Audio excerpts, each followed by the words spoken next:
क्या यूपी की राजनीति में एक बार फिर ब्राह्मणों का दबदबा देखने को मिलेगा? और क्या यूपी की राजनीति में कोई नया समीकरण बनने वाला है? अब ये बात क्यों उठ रही है? क्या है ब्राह्मण विधायकों की बैठक का सच और किसे होगा फायदा? जानेंगे इसे। नमस्कार, खबर प्रधान देख रहे हैं आप और मैं सजल रघुवंशी आपका स्वागत करता हूं।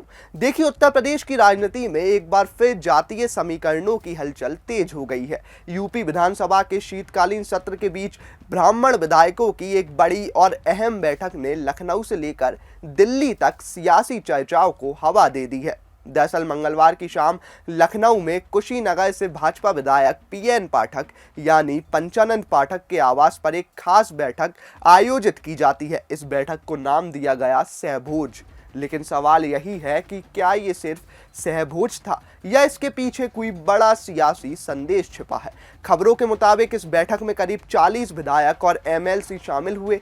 खास बात ये रही कि इसमें पूर्वांचल और बुंदेलखंड से आने वाले ब्राह्मण विधायकों की बड़ी मौजूदगी देखने को मिली। बैठक में पत्रकार से नेता बने भाजपा विधायक शलभमणि त्रिपाठी भी पहुंचे, जिससे इस मीटिंग का राजनीतिक वजन और ज्यादा बढ़ गया। इस बैठक को आयोजित करने में मिर्जापुर से विधायक रत्नाकर मिश्रा और एमएलसी उमेश द्विवेदी की भूमिका अहम बताई जा रही है। हालांकि अभी तक इस बात की कोई पुष्टि नहीं है कि इस बैठक में विपक्ष के किसी विधायक ने हिस्सा लिया हो। अब बात करते हैं उस मुद्दे की जिसने इस बैठक को जन्म दिया। खबरों में चर्चा का मुख्य विषय था जाति आधारित राजनीति में ब्राह्मण समुदाय की घटती भागीदारी और दबती आवाज। मीटिंग में शामिल विधायकों ने ये चिंता जताई कि ब्राह्मण समाज से जुड़े मुद्दों पर ना तो पर्याप्त ध्यान दिया जा रहा है और ना ही संगठन और सत्ता में उनकी भागीदारी पहले जैसी रही है। यानी कहीं ना कहीं ब्राह्मण नेता खुद को राजनीतिक रूप से हाशिए पर महसूस कर रहे हैं।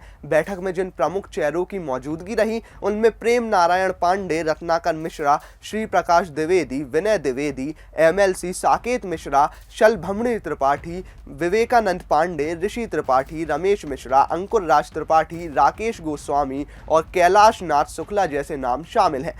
तो कुल मिलाकर करीब 40 विधायकों की मौजूदगी ने इस बैठक को बेहद खास बना दिया। अब सवाल उठता है कि क्या ये बैठक किसी बड़े राजनीतिक फैसले की भूमिका है? क्या आने वाले दिनों में कैबिनेट विस्तार को लेकर दबाव बनाने की कोशिश हो रही है? आपको याद दिला दें कि इससे पहले ठाकुर विधायकों ने भी ऐसी ही बैठक की थी जिसे नाम दिया गया था कुटुंब।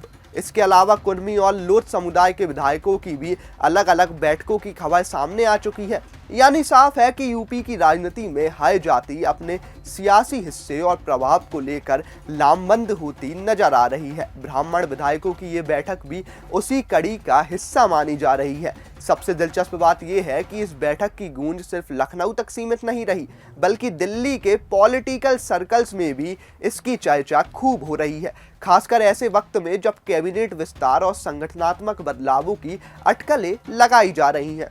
तो बड़ा सवाल यही है कि क्या ये सहभोज आने वाले दिनों में किसी बड़े सियासी समीकरण की नींव रखेगा? क्या ब्राह्मण विधायकों की ये एकजुटता सत्ता के संतुलन को प्रभावित करेगी? अब इन तमाम सवालों के जवाब आने वाले दिनों में मिलेंगे। फिलहाल यूपी की राजनीति में जातीय बैठक का ये सिलसिला ये साफ संकेत दे रहा है कि 2027 की तैयारी अभी से शुरू हो चुकी है। वीडियो अच्छा लगा हो तो लाइक कीजिए, शेयर कीजिए और कमेंट बॉक्स में हमें ज़रूर बताइए।